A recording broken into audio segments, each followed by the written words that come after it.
Студеното време може да им наштети на собните растенија. Па затоа е потребно при промена на температурите да им посветите повеќе нега и внимание.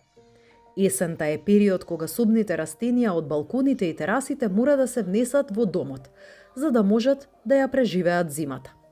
Како правилно да се спроведе таа транзиција, совет ни дава Емилија Геневски, љубителка на растенија која во својата колекција поседува над 250 различни видови на собни растенија.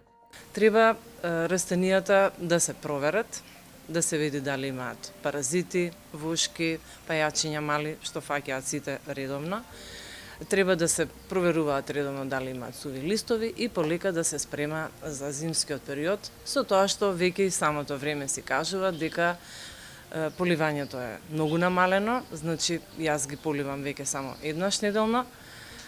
Се припремаат растенијата, со тоа и со прихраната. Значи се појачува прихраната, да се зајакне коренот, меѓутоа поливањето се намалува. Тоа е многу битен момент што многу го грешат сите љубители, почетници и другите. Значи мора да се фактот што мора да се запази е тој. Значи намалување на растението со вода и после прихраната барем секоја недела до внесувањето внатре на растенијата.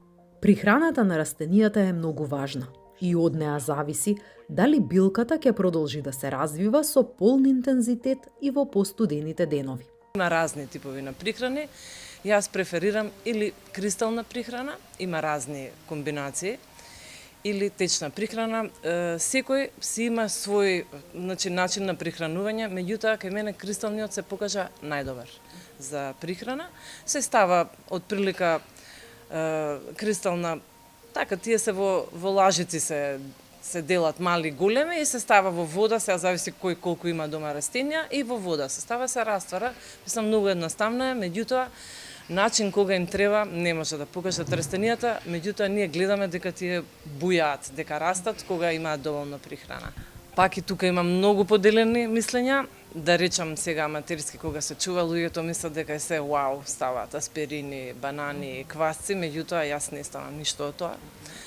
Тоа е моето мислење, затоа што ефект не сум видела искрено, меѓутоа со кристалната прихрана тоа се идеално направени фабрички што треба да се става внатре, значи минерали, витамини, се и се што му треба на растенијето, така да јас не сум за тие народски прихрани, него треба да се оди со тие што треба.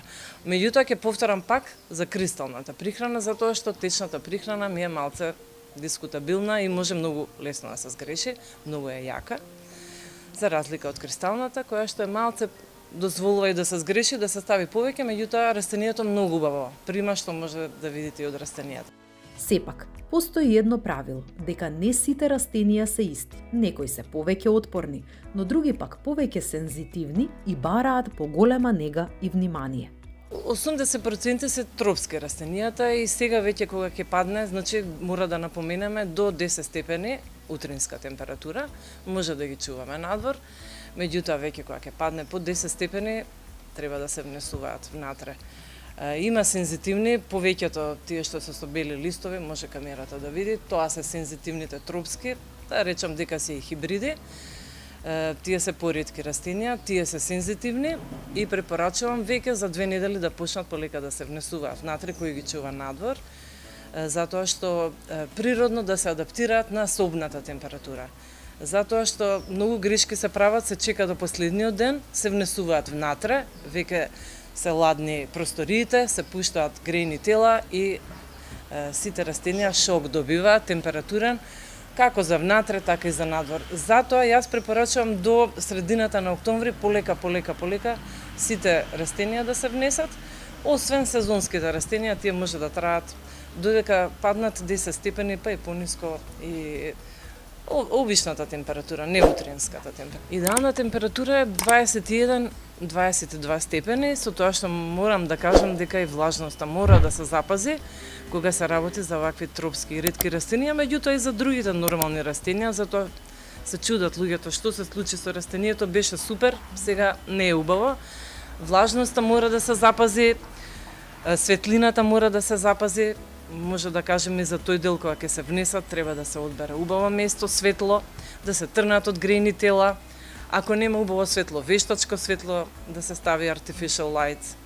Значи има љубителите кои што се баш посветени на ова, не е едноставно, меѓутоа ефектот е голем кога ќе се седнеме внатре и кога ќе се уживаме со нив. За љубителите и одгледувачите на растенија, на 18 октомври годинава, повтор пат ќе се одржи настанот Размена на растенија, размена на резници, каде секој посетител ќе може да донесе резница од своето омилено растение и да ја замени за резница од некое друго растение, кое би сакал да го има во својот дом.